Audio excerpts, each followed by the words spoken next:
নমস্কাৰ মই ৩২ নং ভেৰগাঁও পৰিষদীয় সমষ্টিৰ আৰ্থিঘাট প্ৰাইমাৰী অন্তৰ্গত মই শ্ৰী মুন ৰাজবংশী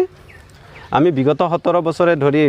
যি বিপিএফৰ চৰকাৰ দেখিলোঁ তেওঁলোকৰ চৰকাৰ পৰিচালনা কৰা মানে যিটো ব্যৱস্থা আমি দেখিলোঁ গোটেই চাৰিওফালে কেৱল তেওঁলোকে 17 বছৰে ধৰি দুৰ্নীতিয়ে কৰিলে আমি যদি চাব যাওঁ আমাৰ PMAY যিখিনি ঘৰ আবণ্টন দিয়া তেওঁলোকে মানে কেন্দ্ৰীয় চৰকাৰৰ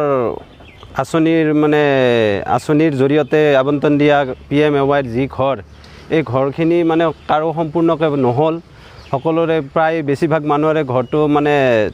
30% 40% কাম কৰিয়ে এৰিলে সেয়ে আৰু লগতে আমাৰ যিবিলাক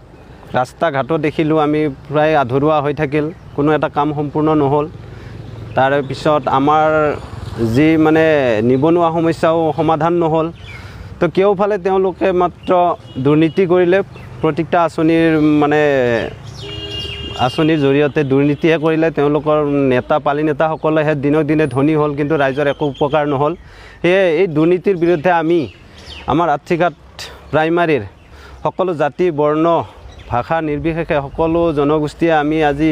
UPPL দলৰ আমাৰ সন্মানীয় সভাপতি প্ৰমোদ বড়ৰ ডাঙৰীয়াৰ নেতৃত্বত এখন সুস্থ সবল আৰু দুৰ্নীতিমুক্ত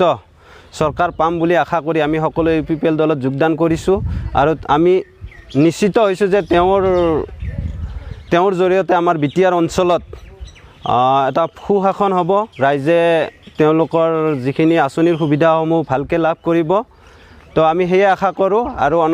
আগন্তুক ইলেকশ্যনত আমি সকলোৱে আমাৰ UPPL দলৰ প্ৰতীক ট্ৰেক্টৰৰ ছবিত ভোট দি জয়যুক্ত কৰিম বুলি আমি আজি আশা দিলোঁ আৰু আগন্তুক দিনত আমি আশা ৰাখিম যে এই অঞ্চলত ভালদৰে কাম হ'ব বুলি আশা ৰাখি আমি UPPL দলক জয়যুক্ত কৰিম বুলি কথা দিলোঁ ধন্যবাদ Hey there. Subscribe to my channel and also press this bell icon.